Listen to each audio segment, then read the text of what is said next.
Our topic, universal healthcare coverage and occupational health and safety issues for the informal workforce, will begin with Ivanov, if I'm correct, and starting off for us.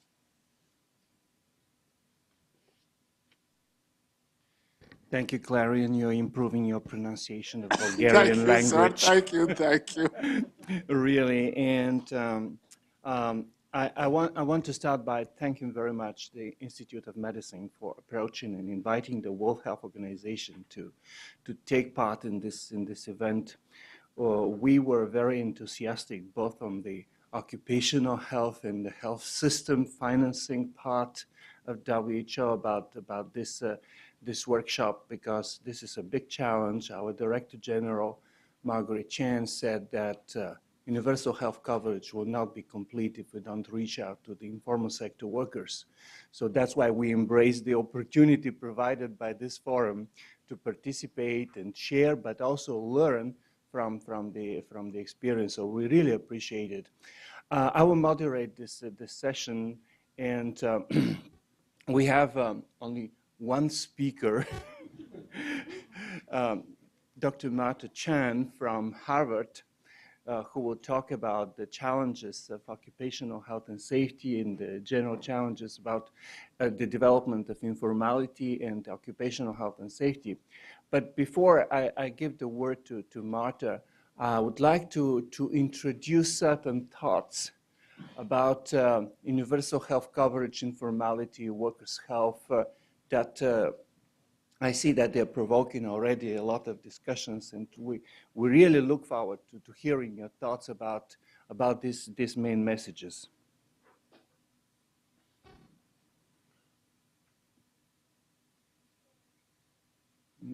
Nope. The matter is how this technology works, which, yes? May I have the next one, please?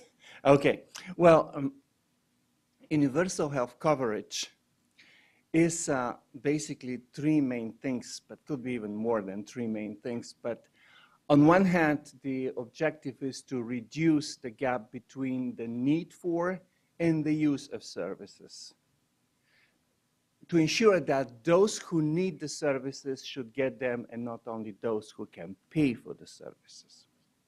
The second is the quality aspect of universal health coverage, that the quality of health services should be good enough to improve the health of those receiving the health services.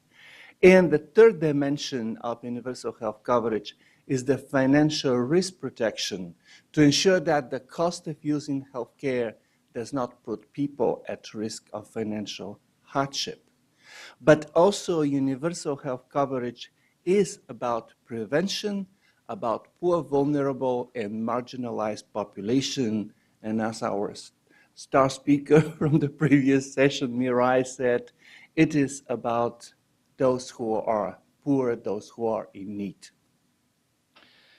Our universal health coverage is not only about health, is not only about health financing.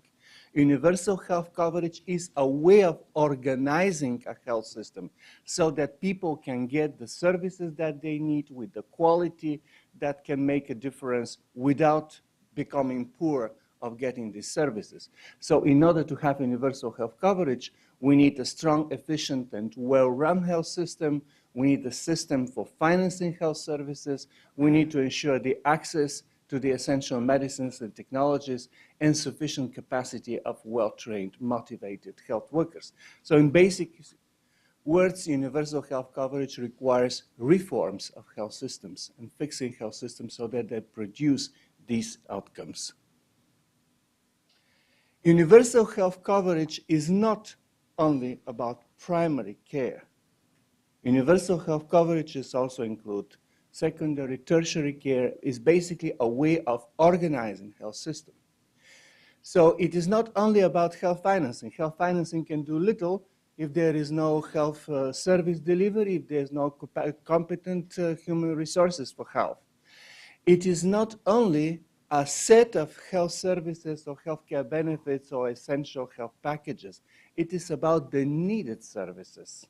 So it is about services that are needed based on the demographic and health status conditions, but based also on the expectations of people. So it is part of people-centered care.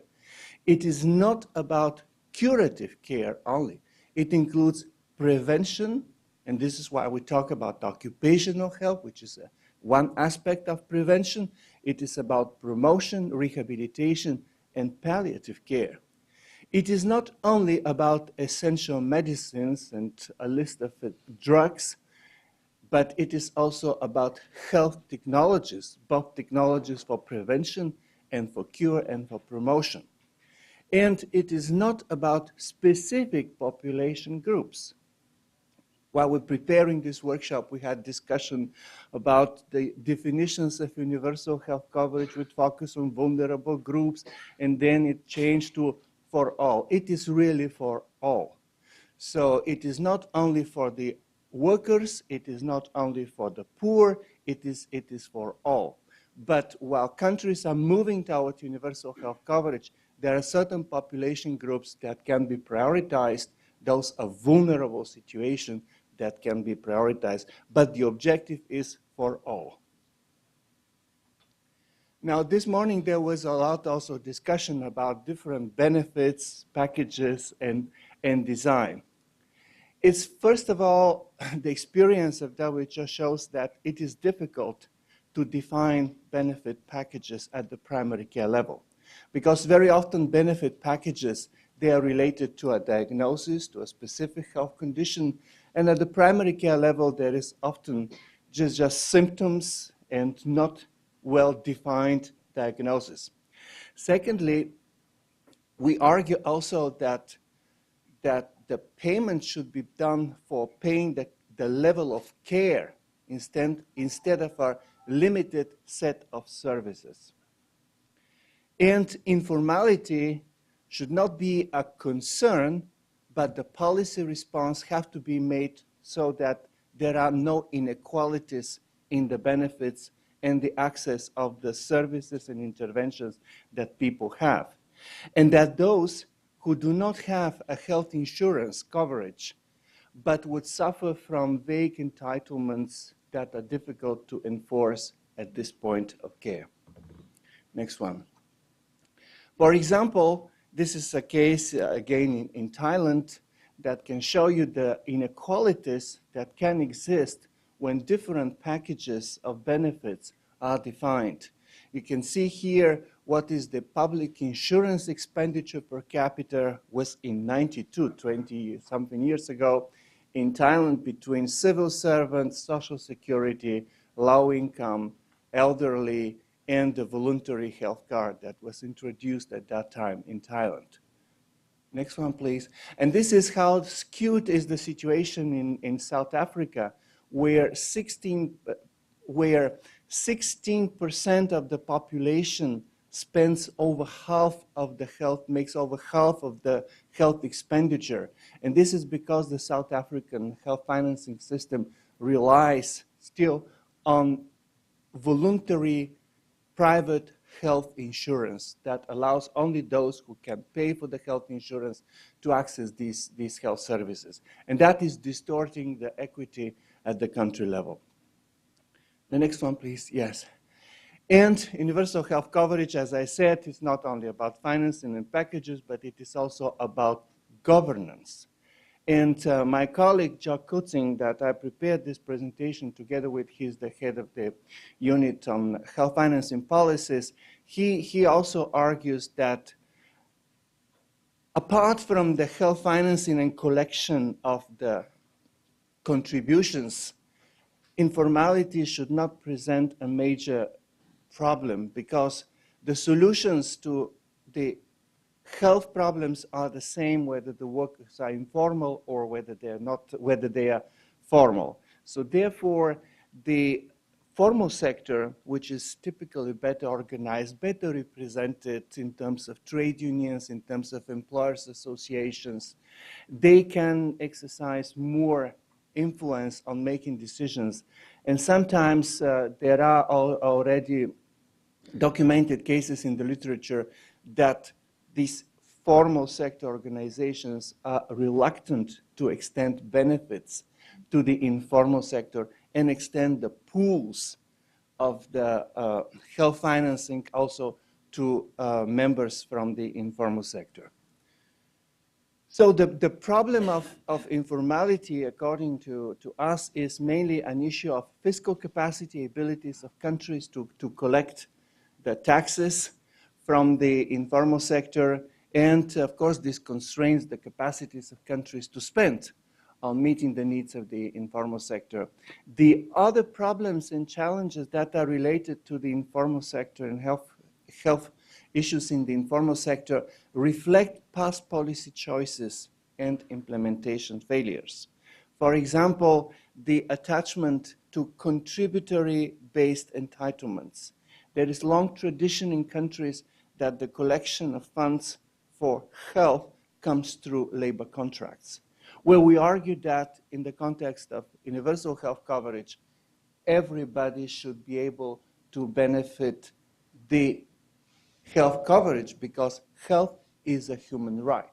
It should not be attached to employment status and contributory payments. Those who can pay, those are those who can access the services. But also because of these traditions in countries that are often so fragmented, pools of one health insurance for this type of workers, another health insurance for another type of workers, and some don't have anything, or they have basically access to some vague health benefits. The weak purchasing from general budget revenues, according to bureaucratic lines, is also causing a practice. So when we are discussing the universal health coverage, informal sector, we have to try to separate what are the problems that arise from traditions and the way we have been running the business over the years, and what are really the problems that arise from the financial mechanisms and real schemes that can be changed. The political motivations of universal health coverage, also would like to share with you this message that we believe universal health coverage is something that has mobilized a lot of political attention, and it probably will become one of the targets for the Sustainable Development Goals. So therefore, it's very high on the agenda, very salient issue. And the discussions at the very political level, they deal with reducing the explicit inequalities. Now politicians want to be blamed that they have created a policy or health system that is creating exclusions and creating inequalities. Also, in many countries, redressing the past inequalities that were caused by the health system is a challenge. We see this being addressed currently in South Africa with the new health insurance policy that goes much beyond health insurance. It is basically reforming the health system of South Africa so that this distortion that I mentioned, 16% of the population using 40-something% of the health expenditure, is corrected. And universal health coverage, as has been mentioned already several times, is a matter of fair society and social justice. Now, I understand other speakers will talk more in details about the combination of health insurance or health financing mechanisms that can contribute so that everybody can access the services that they need. And this is basically a combination between non-contributory based, tax-based, or other forms of health financing that do not depend on whether you are a part of a formal health insurance plan or a system, with contributory based, and this is the social insurance, or you are joining a private health insurance. So most of the mechanisms that WHO and others have studied about universal health coverage and reaching out to informal sector are a combination of these two basic schemes of non-contributory and contributory based.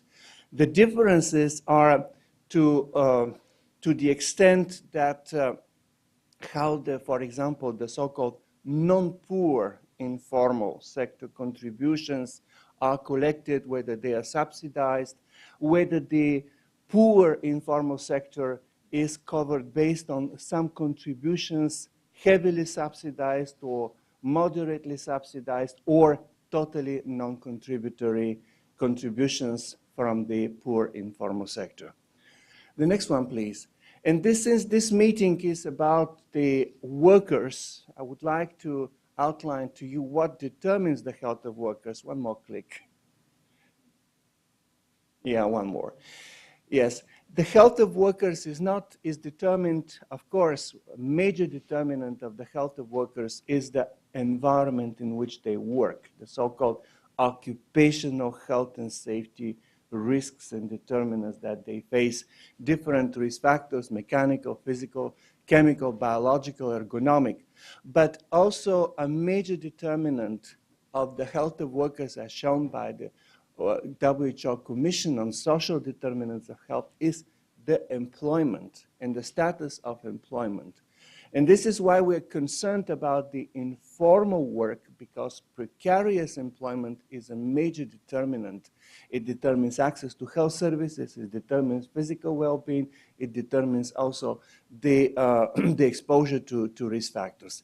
Health behavior, individual risk-taking behavior, unhealthy habits, these are, in the context of non-communicable diseases, also very important determinants. And the work on social determinants of health has shown how this particular risk, they are also determined by the social class and the stratification of the society. And the fourth group of determinants of workers' health is the access to health services, both in terms of primary care, general care, and in some workers, particularly larger work populations, access to specialized occupational health services, but also the access to measures for financial protection in case of occupational injury, workman compensation, and in the case of health events with financial health protection. The occupational risks by themselves, they are sufficient to justify special action on health of workers in the context of universal health coverage. Occupational risk here, you can see that they're among the 10 top risks that determine the burden of disease and disability worldwide. And occupational risks, they kill about 2.3 million people every year and cause more than 60 million disability-adjusted life years.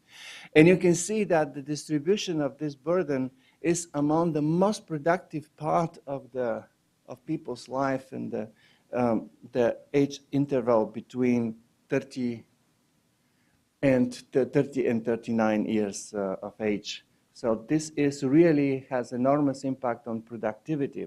It is known that exactly this occupational risk costs the society of annual losses, financial losses at the amount of 4% of GDP, which is enormous financial loss because of the loss of productivity, because of the medical care and the other benefits that are related to addressing these health impacts. The next one, please.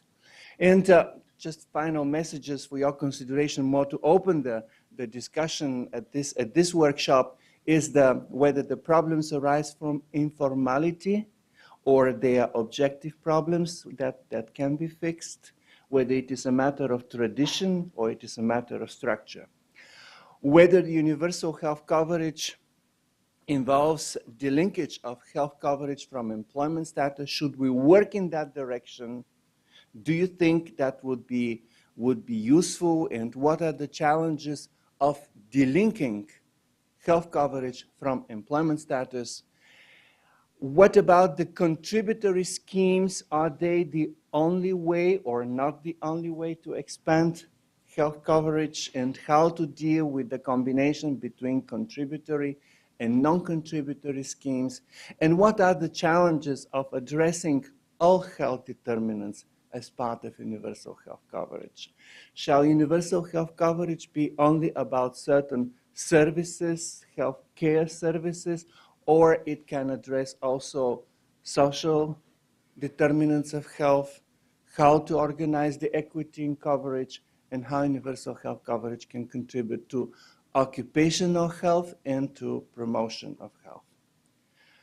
Thank you for listening to this introduction. I would like now to give the floor to Dr. Martha Chen, who is from Harvard. You can see her credentials in the book of biographies, and she will talk about informal workers and what are the informal workers, what are the definitions, and what are the statistics, and what are the challenges, particularly with regards to informal workers.